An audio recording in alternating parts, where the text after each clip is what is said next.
The veneration of the dead, including one's ancestors, is based on love and respect for the dead.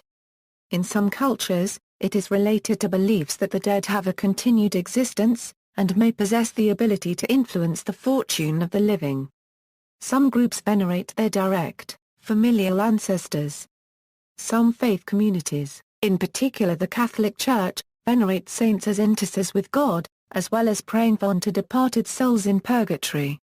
In Europe, Asia, and Oceania, and in some African and Afro-diasporic cultures, the goal of ancestor veneration is to ensure the ancestors' continued well-being and positive disposition towards the living, and sometimes to ask for special favors or assistance. The social or non-religious function of ancestor veneration is to cultivate kinship values, such as filial piety, family loyalty, and continuity of the family lineage. Ancestor veneration occurs in societies with every degree of social, political, and technological complexity, and it remains an important component of various religious practices in modern times. Overview: ancestor reverence is not the same as the worship of a deity or deities. In some Afro-diasporic cultures, ancestors are seen as being able to intercede on behalf of the living, often as messengers between humans and the gods. As spirits who were once human themselves, they are seen as being better able to understand human needs than would a divine being. In other cultures, the purpose of ancestor veneration is not to ask for favors but to do one's filial duty. Some cultures believe that their ancestors actually need to be provided for by their descendants, and their practices include offerings of food and other provisions. Others do not believe that the ancestors are even aware of what their descendants do for them, but that the expression of filial piety is what is important. Most cultures who practice ancestor veneration do not call it ancestor worship. In English, the word worship usually refers to the reverent love and devotion accorded a deity or god. However, in other cultures, this act of worship does not confer any belief that the departed ancestors have become some kind of deity. Rather, the act is a way to respect, honor and look after ancestors in their afterlives as well as seek their guidance for their living descendants. In this regard, many cultures and religions have similar practices. Some may visit the graves of their parents or other ancestors, leave flowers and pray to them in order to honor and remember them, while also asking their ancestors to continue to look after them. However, this would not be considered as worshipping them since the term worship shows no such meaning.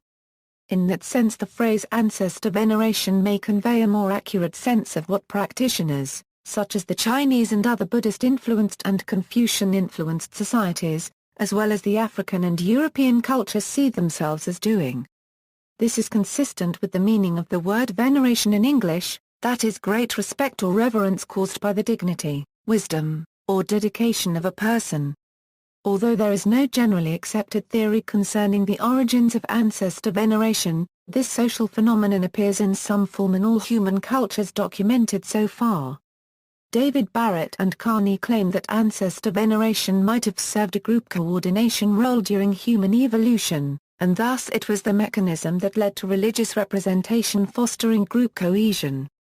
Ancient Egypt. Although some historians claim that ancient Egyptian society was a death cult because of its elaborate tombs and mummification rituals, it was really quite the opposite.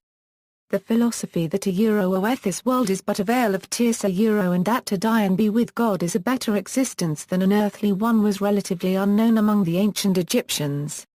This was not to say that they were unacquainted with the harshness of life. Rather, their ethos included a sense of continuity between this life and the next. The Egyptian people loved the culture, customs and religion of their daily lives so much that they wanted to continue them in the next although some might hope for a better station in the beautiful West. Tombs were housing in the hereafter and so they were carefully constructed and decorated, just as homes for the living were. Mummification was a way to preserve the corpse so the ka of the deceased could return to receive offerings of the things he enjoyed while alive. If mummification was not affordable, a statue in the likeness of the deceased was carved for this purpose. The blessed dead were collectively called the Aku, or a shining Anisa. They were described as a shining as gold in the belly of Nut, and were indeed depicted as golden stars on the roofs of many tombs and temples. The process by which a ka became an ak was not automatic upon death. It involved a 70-day journey through the duat, or other world, which led to judgment before Wesir, Lord of the Dead, where the core unregistered trademark S heart would be weighed on a scale against the feather of more unregistered trademark at.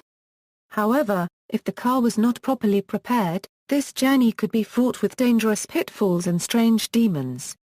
Hence some of the earliest religious texts discovered, such as the Papyrus of Ani and the Pyramid texts, were actually written as guides to help the deceased successfully navigate the duat.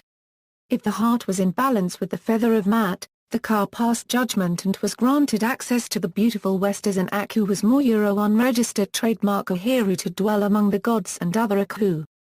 At this point only was the ka deemed worthy to be venerated by the living through rites and offerings. Those who became lost in the duat or deliberately tried to avoid judgment became the unfortunate mutu, the restless dead. For the few whose truly evil hearts outweighed the feather, the goddess Amit waited patiently behind Wesira unregistered trademark S judgment seat to consume them. She was a composite creature resembling three of the deadliest animals in Egypt, the crocodile, the hippopotamus and the lion. Being fed to Amit was to be consigned to the eternal void, to be a oinumdi as a ka. Besides being eaten by Amit, the worst fate a ka could suffer after physical death was to be forgotten. For this reason, ancestor veneration in ancient Egypt was an important rite of remembrance in order to keep the ka Olivia in this life as well as in the next. Royals, nobles and the wealthy made contracts with their local priests to perform prayers and give offerings at their tombs. In return, the priests were allowed to keep a portion of the offerings as payment for services rendered. Some tomb inscriptions even invited passers-by to speak aloud the names of the deceased within, and to offer water, prayers or other things if they so desired. In the private homes of the less wealthy, niches were carved into the walls for the purpose of housing images of familial aku and to serve as altars of veneration. Many of these same religious beliefs and ancestor veneration practices are still carried on today in the religion of Kemetic Orthodoxy. Ancient Rome.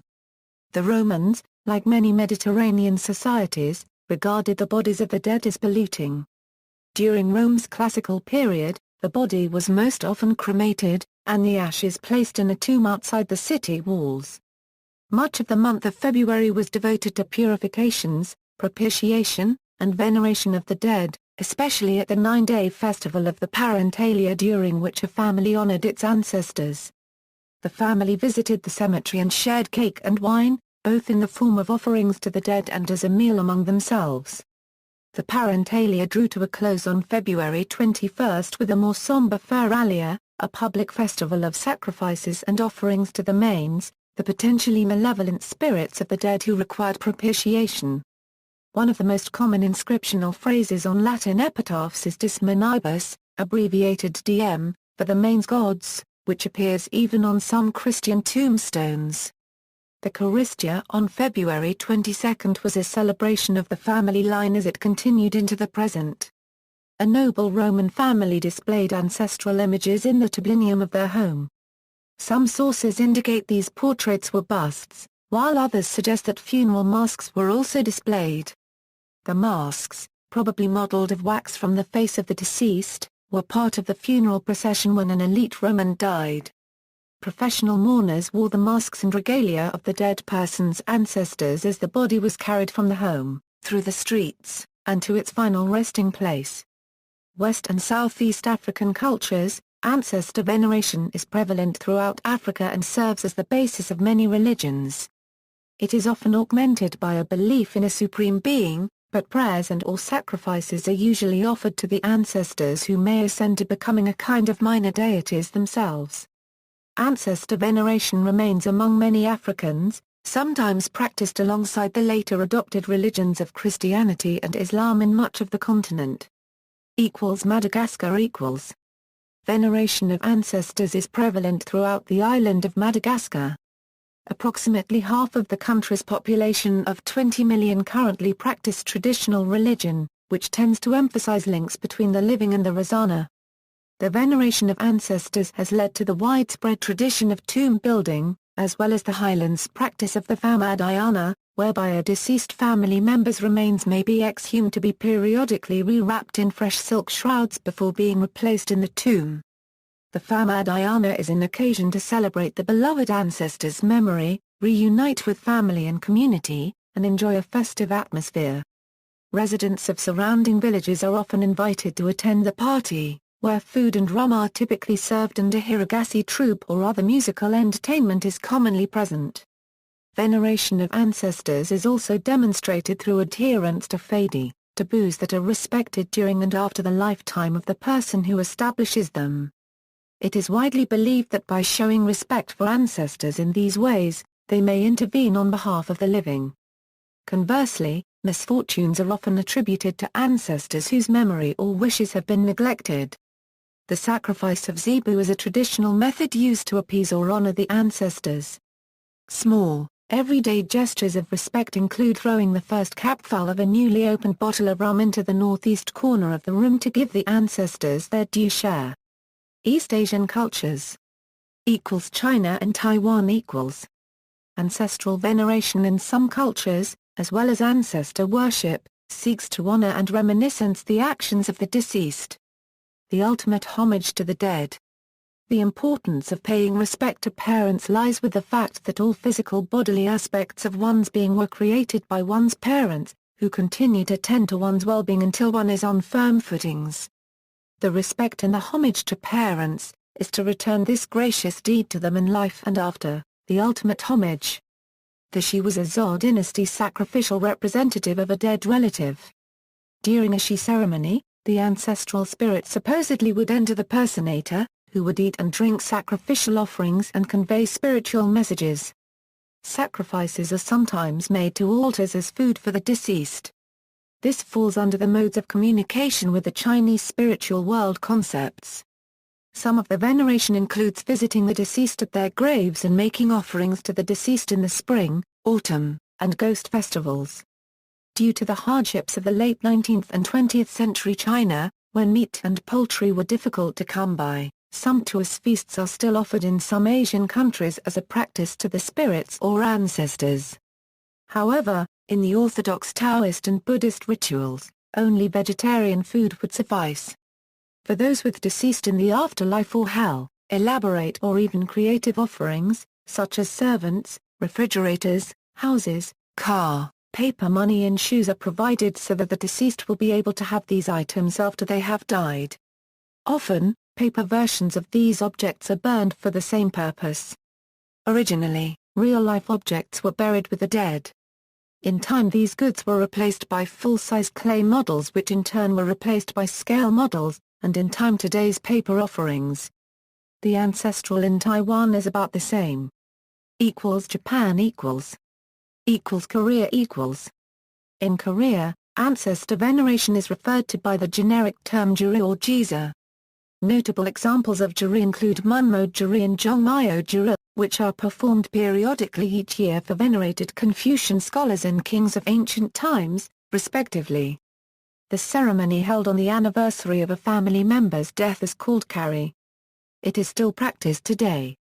The majority of Catholics, Buddhists and non-believers practice ancestral rites, although Protestants do not. The Catholic ban on ancestral rituals was lifted in 1939, when the Catholic Church formally recognized ancestral rites as a civil practice. Ancestral rites are typically divided into three categories: kari, rites held 4 times a year on major holidays; kuj, household rites held the night before an ancestor's death anniversary; sage, seasonal rites held for ancestors who are 5 or more generations removed. Vietnam Ancestor veneration is one of the most unifying aspects of Vietnamese culture, as practically all Vietnamese, regardless of religious affiliation, have an ancestor altar in their home or business. In Vietnam, traditionally people did not celebrate birthdays, but the death anniversary of a loved one was always an important occasion. Besides an essential gathering of family members for a banquet in memory of the deceased, incense sticks are burned along with hell notes, and great platters of food are made as offerings on the ancestor altar, which usually has pictures or plaques with the names of the deceased. These offerings and practices are done frequently during important traditional or religious celebrations, the starting of a new business, or even when a family member needs guidance or counsel, and is a hallmark of the emphasis Vietnamese culture places on filial duty. A significant distinguishing feature of Vietnamese ancestor veneration is that women have traditionally been allowed to participate and co-officiate ancestral rites, unlike in Chinese Confucian doctrine, which allows only male descendants to perform such rites. South and Southeast Asian cultures. Burma Ancestor worship is no longer present in modern-day Burma, but remnants of it still exist, such as worship of Bo Bo Gai, as well as of other guardian spirits such as Nats, all of which may be vestiges of historic ancestor worship. Ancestor worship was present in the royal court in pre-colonial Burma. During the Khomborn dynasty, solid gold images of deceased kings and their consorts were worshipped 3 times a year by the royal family, during the Burmese New Year, at the beginning and at the end of the Buddhist Lent. The images were stored in the treasury and worshipped at the Zetawan Zorn, along with a book of odes. Some scholars attribute the disappearance of ancestor worship to the influence of Buddhist doctrines of anicca and anatta, impermanence and rejection of the self. Cambodia India Ancestors are acknowledged and honored in India among Hindus. In India, when a person dies, the family observes a 13-day mourning period, generally called Angstram Ra-Ddha. A year thence, they observe the ritual of Tarpan, in which the family makes offerings to the deceased. During these rituals, the family prepares the food items that the deceased liked and offers food to the deceased. They offer this food to crows as well on certain days, as it is believed that the soul comes in the form of a bird to taste it. They are also obliged to offer Angstram Ra-Ddha, a small feast of specific preparations, to eligible Brahmins. Only after these rituals are the family members allowed to eat. It is believed that this reminds the ancestors' spirits that they are not forgotten and are loved, so it brings them peace. However, no one prays to ancestors. On Shroud days, people pray that the souls of ancestors be appeased, forget any animosity and find peace. Each year, on the particular date when the person had died, the family members repeat this ritual. Apart from this, there is also a fortnight-long duration each year called Pitru Pakshaw, when the family remembers all its ancestors and offers tarpan to them. This period falls just before the Navratri or Durga Puja, falling in the month of Ashwin. Mahalaya marks the end of the fortnight-long tarpan to the ancestors. Indonesia In Indonesia, ancestor worship has been a tradition of some of the indigenous people. Podam of the Toba Batak, Aruga of the Minarazans and the coffins of the Karo people are a few examples of the forms their veneration takes. The Philippines The predominantly Roman Catholic Filipino people still hold ancestors in particular esteem though without the formality common to their neighbors despite having been Christianized since coming into contact with Spanish missionaries in 1521. In the present day, ancestor veneration is expressed in having photographs of the dead by the home altar, a common fixture in many Filipino Christian homes. Candles are often kept burning before the photographs, which are sometimes decorated with garlands of fresh sampagita, the national flower. Ancestors, particularly dead parents, also traditionally function as psychopomps, as a dying person is said to be brought to the afterlife by the spirits of dead relatives. It is said that when the moribund call out the names of deceased loved ones, the spirits of those particular people are said to be visible to the dying person, waiting at the foot of the deathbed.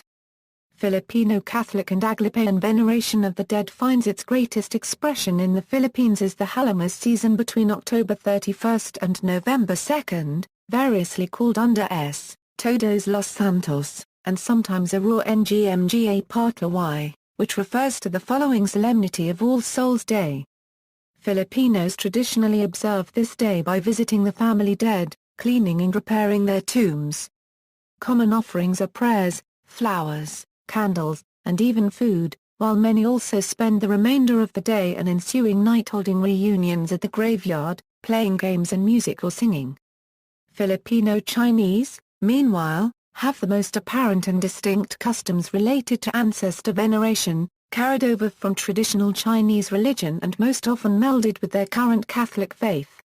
Many still burn incense and kim at family tombs and before photos at home, while they incorporate Chinese practices into masses held during the All Souls' Day period.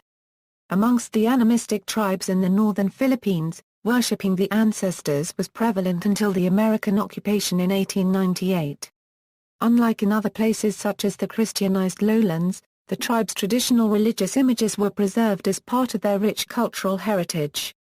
Many of these carved wooden ancestors, known as the bulal, are preserved in museums and serve as a reminder of the Highlanders' sophisticated history and culture. Thailand in rural northern Thailand, a religious ceremony honoring ancestral spirits known as Fawn Fur takes place. It includes offerings for ancestors with spirit mediums sword fighting, spirit-possessed dancing, and spirit mediums cockfighting in a spiritual cockfight.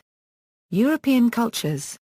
In Catholic countries in Europe, November 1st, became known and is still known as the day to honor those who've died and who've been deemed official saints by the Church. November 2nd, or the Day of the Dead, is the day when all of the faithful dead are remembered. On that day, families go to cemeteries to light candles for their dead relatives, leave them flowers, etc., and, often, to picnic. The evening before All Saints, All Hallows Eve, or Halloween is unofficially the Catholic day to remember the realities of hell, to mourn the souls lost to evil, to remember ways to avoid hell, etc. It's commonly celebrated in the United States and parts of the United Kingdom in a spirit of light-hearted horror and fear, and is marked by the recounting of ghost stories, bonfires, wearing of costumes, carving of jack-o'-lanterns, and, among children, trick-or-treating, that is, going door to door and begging for candy. Brythonic Celtic cultures in Cornwall and Wales, the autumn ancestor festivals occur around November 1st. In Cornwall the festival is known as Calan Gaeaf, and in Wales as Calan Gaeaf. The festivals bear some similarities to the better-known Gaelic festival of Samhain, from which modern Halloween is derived. Gaelic Celtic cultures during Samhain, November 1st in Ireland and Scotland, the dead are thought to return to the world of the living, and offerings of food and light are left for them. On the festival day, ancient people would extinguish the hearth fires in their homes, participate in a community bonfire festival, and then carry a flame home from the communal fire and use it light their home fires anew. This custom has continued to some extent into modern times, in both the Celtic nations and the diaspora. Lights in the window to guide the dead home are left burning all night. On the Isle of Man the festival is known as Old Samhain, or Hop to Gnaw. North America, in the United States and Canada, flowers, wreaths, grave decorations and sometimes candles or even small pebbles are put on graves year-round as a way to honor the dead. In the southern United States, many people honor deceased loved ones on Decoration Day. Times like Easter, Christmas, Candlemas, and All Souls' Day are also special days in which the relatives and friends of the deceased gather to honor them with flowers and candles. In the Catholic Church, one's local parish church often offers prayers for the dead on their death anniversary or on special days like All Souls' Day. Many Latinos of Mexican origin celebrate Dia de los Muertos on or around All Saints' Day, this being a mix of a native Mesoamerican celebration and an imported European holiday. Urns are set up, with calaveras, photographs of departed loved ones, marigold flowers, candles, and more. In Judaism, when a grave site is visited, a small pebble is placed on the headstone. While there is no clear answer as to why, this custom of leaving pebbles may date back to biblical days when individuals were buried under piles of stones. Today, they are left as tokens that people have been there to visit and to remember. Americans of various religions and cultures may build a shrine in their home dedicated to loved ones who have died, with pictures of their ancestors, flowers and mementos. Increasingly, many roadside shrines may be seen for deceased relatives who died in car accidents or were killed on that spot, sometimes financed by the state or province, as these markers serve as potent reminders to drive cautiously in hazardous areas.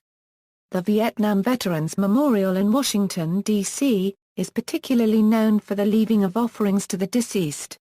Items left are collected by the National Park Service and archived. Members of The Church of Jesus Christ of Latter-day Saints perform posthumous baptisms and other rituals for their dead ancestors, along with those of other families, with the permission of their descendants. Islam has a complex and mixed view on the idea of grave shrines and ancestor worship. The graves of many early Islamic figures are holy sites for Muslims, including Muhammad, Ali, and a cemetery with many companions and early caliphs. Many other mausoleums are major architectural, political, and cultural sites, including the National Mausoleum in Pakistan and the Taj Mahal in India. However, the religious movement of Wahhabism views this veneration of graves as a form of idolatry. Followers of this movement have destroyed many gravesite shrines, including in Saudi Arabia and in territory controlled by the Islamic State. See also. Notes. External links: Smithsonian, Ancestor Worship Today.